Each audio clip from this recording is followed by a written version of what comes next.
মাত্র 63 বছর জিন্দেগি, 63 বছর জিন্দেগির মধ্যে আল্লাহ নবী বিশ্বনবী রহমতুল্লাহ 40 বছর চলে গেছে নবুয়তের পূর্বে। জুড়ে বলে ঠিক না বেঠিক?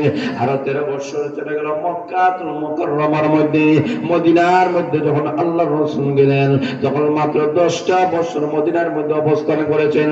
এই 10টা বছরে আমাদের দেশের দিকে তাকায় দেখেন 50 বছরের উপরে হয়ে গেছে। জোরে বলে ঠিক না বেঠিক? আজও পর্যন্ত দেশের অবস্থার পরিবর্তন ঘটানো হয় নাই। জোরে বলেন ঠিক না বেঠিক? চুরি বন্ধ হয় নাই, জিনা বন্ধ হয় নাই, হাইজ্যাক বন্ধ হয় নাই, দুর্নীতি বন্ধ হয় নাই, চাঁদাবাজি হয় নাই, দুর্নীতিবাদ বন্ধ হয় না, সুদ ঘুষ কোনো কিছুই বন্ধ হয় নাই। জোরে বলেন ঠিক না বেঠিক? আমরা এমন দেশ উন্নত হয়েছে, দেশ এখন উন্নত হইতে হইতে সুদ আর ঘুষের বিরুদ্ধে কথা বলতে বলতে এখন দেখা যায় যিনি সুদের রাষ্ট্রনায়ক তাকেই আমাদের দেশের রাষ্ট্রপ্রধান বানাইয়াছে। কথা বলেন ঠিক না বেঠিক? দেশ কেমন উন্নত হয়েছে? কথা বাস্তব না অবাস্তব? কথা বলেন বাস্তব না অবাস্তব?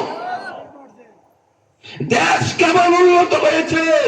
এই দেশের রাষ্ট্র পরিচালনা করার জন্য প্রধান উপদেষ্টার জন্য বাংলাদেশের মানুষ আর কাউকে পায় নাই, একজন সুদখোরকে বসাইয়া দিয়েছে। তোরা বলে ঠিক না বেঠিক? বাংলাদেশের জন্য কলঙ্কময় অধ্যায়। এবং ডক্টর ইউনূস বাংলাদেশের প্রধান উপদেষ্টা বাস্তব কথাগুলো আপনাদের সামনে তুলে দেয়। বাংলাদেশের স্বাধীনতার পর থেকে শুরু করে এই পর্যন্ত কোন সরকার দেশের এই পরিমাণ ক্ষতি করতে পারে নাই যে ক্ষতি বর্তমান দেশের প্রধান উপদেষ্টা করেছে। আরো আসতে বলেন, আরো আসতে বলেন। বুঝছে ঠিক না, না বুঝছে ঠিক আল্লাহ জানে। এখন বুঝাই দেয় বলে কিভাবে একটু বুঝে। আরে ভাই, টাকা পয়সার উন্নতি তো আসল উন্নতি নয়, ধন সম্পদের উন্নতি আসল উন্নতি নয়, রোডের উন্নতি আসল উন্নতি নয়, রাস্তাঘাটের উন্নতি আসল উন্নতি নয়। আসল উন্নতি হয় চাকরি, সত্যিকার অর্থে মানুষ তৈরি হওয়ার উন্নতি। তোরা বলে ঠিক না বেঠিক? এই বাংলাদেশ স্বাধীনতার পর থেকে অনেক সরকার এসেছেন, আওয়ামী লীগ আসলো, বিএনপিও আছে, জাতীয় পার্টি আছে, কিন্তু কোন সরকারের মধ্যে এই পরিমাণ ক্ষতি হয় নাই ডক্টর ইউনূসের মাধ্যমে যে ক্ষতি হয়েছে। এখন বুঝবেন না, আরো 50 বছর পরে আপনার প্রজন্মরা বুঝবে। কথা বলেন, কথা বলেন ঠিক না বেঠিক? বলে কিভাবে?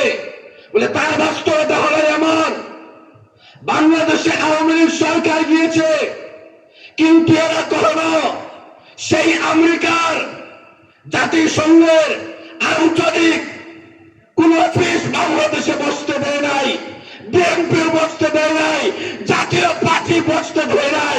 ডক্টর ইউনূসের মাধ্যমে সেই জাতিসংঘের আঞ্চলিক শাখা বাংলাদেশে উদ্বোধন করে আগামী বাংলাদেশ ধ্বংসের দিকে যাইতেছে। তোরা বলেন ঠিক না বেঠিক? কিভাবে আগামী বাংলাদেশ ওরা মনিটরিং করবে? জোরে বলে ঠিক না বেঠিক?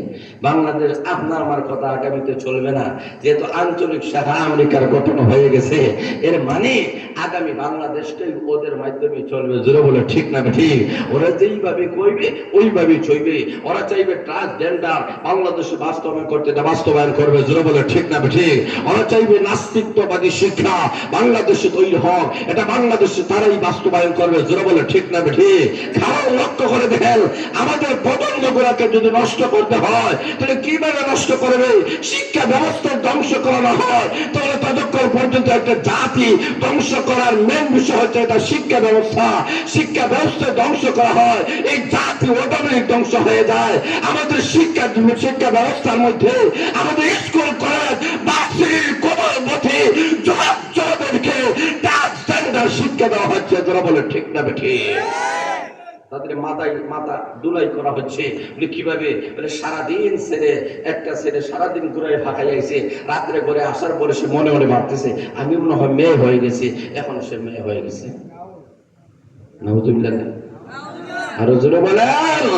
কোন ছেলে যদি মনে মনে ভাবে যে আমি মেয়ে হয়ে গেছি, তাহলে তাকে স্বাধীনতা দিতে হবে। সে যদি মেয়ে মনে করে, তাকে মেয়ে হিসাবে মেনে নিতে হবে। কোন মেয়ে যদি মনে করে আমি ছেলে হয়ে গেছি, তাকে ছেলে হিসাবে মেনে নিতে হবে। এটাই হচ্ছে ট্রান্সজেন্ডার। জোরে বলে ঠিক না ঠিক? আল্লাহ রাব্বুল আলামিন কুদরতকে পরিবর্তন করতে চায়। আল্লাহ ডাক দিয়ে বলেন, না, ছেলে আমি আল্লাহ দিছি, মেয়ে আমি আল্লাহ দিছি। জোরে বলে ঠিক না ঠিক? তোমার মন চাইলেই একটা ছেলে মেয়ে হতে পারে না, মন চাইলে একটা মেয়ে কখনো ছেলে হতে পারে না। এই নাস্তিকবাদী শিক্ষা কারা তৈরি করতেছে, কারা বাংলাদেশে ঢুকাই দিচ্ছে? আজকে আমাদের কোমলমতি ছেলে মেয়ে স্কুল কলেজ ভার্সিটিগুলো পড়তেছে, প্রতি বছরে বছরে ইসলাম বিরোধী, কোরআন বিরোধী, আল্লাহর আইন বিরোধী বাংলাদেশের মধ্যে বই পুস্তকগুলো ছাপানো হয়, আর ওলামায়ে কেরাম প্রতিবাদ করেন। ওলামায়ে কেরাম যদি না থাকেন, বাংলাদেশের মানুষের অবস্থা খুব খারাপ হয়ে দাঁড়াবে। যেটা বলে ঠিক না ঠিক? আমাদেরকে বুঝতে হবে, আমাদেরকে বুঝতে হবে এই যে জাতিসংঘের আঞ্চলিক শাখা বাংলাদেশে উদ্বোধন করার মাধ্যমে কি হয়েছে। উনি বলছেন, না, আমি সামান্য শর্তের মাধ্যমে, যে ওরা কিছুই কোনো জিনিসের মধ্যে হস্তক্ষেপ করবে না, কিছু শর্ত সাপেক্ষের মাধ্যমে দিয়ে দিছি। ওনার কাছ থেকে অনুমতি নিয়েছে, উদ্বোধন করেছে। কথা বলে ঠিক না ঠিক? সামান্য শর্ত দিয়েছে, আগামী কোন সরকার যদি আসে, ওর কাছ থেকে আরো সামান্য নেবে। পরের বছর আরেকজন সরকার যদি আসে, ওনার কাছে আরো সামান্য নেবে। সামান্য নিতে নিতে আপনারা ইতিহাস তাকাইয়া দেখবেন যে পৃথিবীর যত জায়গার মধ্যে জাতিসংঘের আঞ্চলিক শাখা তৈরি হয়েছে, সেই দেশের দাঙ্গা হাঙ্গামা বন্ধ হয় নাই, সেই দেশে মানুষের মধ্যে মারামারি, দাঙ্গা হাঙ্গামা, অস্ত্রের যন্ত্রণানি বন্ধ হয় নাই। বাংলাদেশে আর সেই দিন বাকি নয় যেই দিন একজন মুসলমান আরেকজন মুসলমানকে হত্যা করবে। যারা বলে ঠিক না ঠিক? কারণ ভাইয়ের মধ্যে দ্বন্দ্ব সৃষ্টি করবে, একজন আরেকজনের প্রতি দ্বন্দ্ব সৃষ্টি করবে, ভাইয়ের প্রতি দ্বন্দ্ব সৃষ্টি করবে। কারণ এই শিক্ষাই তো তারা দিতেছে। জোরে বলে ঠিক না ঠিক? তবে যেই কথাটা আপনাদের সামনে বলতে চাই, ভাইয়ার আসুন, শুধু দেশের উন্নতির দিকে তাকাইলে হবে না, আমাদের আত্মার যদি সংশোধন না হয়, জোরে বলে ঠিক না ঠিক, শিক্ষার যদি উন্নতি না হয়, তাহলে লক্ষ্য করে দেবেন আজকে আমাদের শিক্ষা ব্যবস্থার দিকে লক্ষ্য করে দেখেন, শিক্ষা ব্যবস্থার মধ্যে যাদেরকে বসা দেওয়া হয়েছে, প্রত্যেকটা নাস্তিক মুরতাদ। কথা বলে ঠিক না বেঠিক? কথা বলে ঠিক না বেঠিক? মুসলমান জাতিরা ওই জায়গায় ঘুমাই আছে, আর ওই জায়গায় শিক্ষা ব্যবস্থার বছরে বছরে এক একটা জিনিস তারা ঢুকায় দেয়, এক একটা জিনিস ঢুকায় দেয়। তখন ওলামায়ে কেরাম প্রতিবাদ করেন। তাহলে বোঝা গেল এই মাদ্রাসা যদি না থাকে, তাহলে প্রতিবাদ করার মানুষ থাকবে না। কথা বলে ঠিক না ঠিক? মাদ্রাসা আসি বলেই ওরা প্রতিবাদ করে।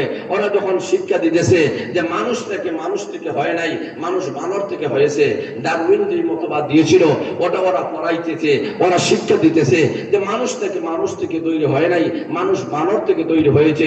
এই শিক্ষা যখন চালু করতে চেয়েছিল, তখন প্রতিবাদ করেছিল ওলামায়ে কেরামরা। যারা বলে ঠিক না ঠিক? যখন ট্রান্সজেন্ডার বাস্তবায়ন করতে চায়, তখন প্রতিবাদ করেছিল ওলামায়ে কেরাম। যারা বলে ঠিক না ঠিক? যখন জাতীয় নেতা মাথা চাড়া দিয়ে ওঠে, তখন প্রতিবাদ করেছিল ওলামায়ে কেরাম।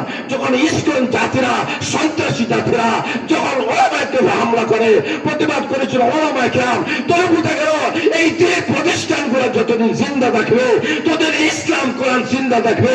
আর যে প্রতিষ্ঠান যদি জিন্দা না থাকে, ওলামায়ে কেরাম তৈরি হবে না। ওলামায়ে কেরাম যদি তৈরি না হয়, আসমান আর জমিন টিকে থাকবে না। যারা বলে ঠিক না ঠিক? এই প্রতিষ্ঠানগুলোর দরকার আছে কি নাই? কথা বলে আছে কি নাই? এই কারণে আল্লাহ রাব্বুল আলামিন বলেন, অগণবিজি মানুষের কাছে আপনি পৌঁছায় দেন এই কোরআনটা। কোরআন ছাড়া কখনো দেশ আর জাতির মধ্যে কখনো শান্তি ফিরে আসতে পারবে না। জীবনের সর্বক্ষেত্রে যদি শান্তি পাইতে হয়, আজকে মানুষেরা শান্তির জন্য, তার চিকিৎসা, শারীরিক সুস্থতার জন্য আজকে লক্ষ লক্ষ কোটি কোটি টাকা গুলো খরচ করতেছে। জোরে বলে ঠিক না ঠিক? বাইপাস অপারেশন করে, বিভিন্ন রকম অপারেশন করে, বিভিন্ন রকম মেডিসিন গুলো গ্রহণ করতেছে, কিন্তু শান্তি পাচ্ছে না। জোরে বলে ঠিক না ঠিক? তাহলে লক্ষ্য করে দেখেন, আজকে শারীরিক সুস্থতার জন্য ডাক্তারখানায় যদি যাওয়ার প্রয়োজন হয়, ডাক্তারের যদি প্রয়োজন হয়, সঠিক ডাক্তারের কাছে যাওয়া লাগে। প্রত্যেকটা মানুষ রুহানি রোগের জন্য একজন চিকিৎসকের দরকার আছে কি নাই? কথা বলে আছে কি নাই? আমরা তো সেই অপেক্ষায় আছি। যেটা বলে ঠিক না বেঠি? বরুণা ওলি ইবনে ওলি নাম শুনলে নামই বোঝা যায় উনি আল্লাহর ওলি। সুবহানাল্লাহ নাই মনে? যেটা বলে না সুবহানাল্লাহ। ওলিউর রহমান এর মানে কার ওলি? জোরে বলে না কার ওলি? আল্লাহর ওলি। তাহলে আমাদের আধ্যাত্মিক, আমাদের অন্তরের সুস্থতার দরকার আছে। অন্তরকে ভালো করতে হবে। অন্তর যদি সুন্দর না হয় তাহলে শান্তি পাওয়া যাবে না। আপনি দেখবেন কোটি কোটি টাকার মালিক, কিন্তু রাত্রে ঘুম আসে না, ট্যাবলেট খাইতেছেন, ঘুম আসে না, অশান্তি আর অশান্তি, ঘুম আসে না। আর একজন আল্লাহ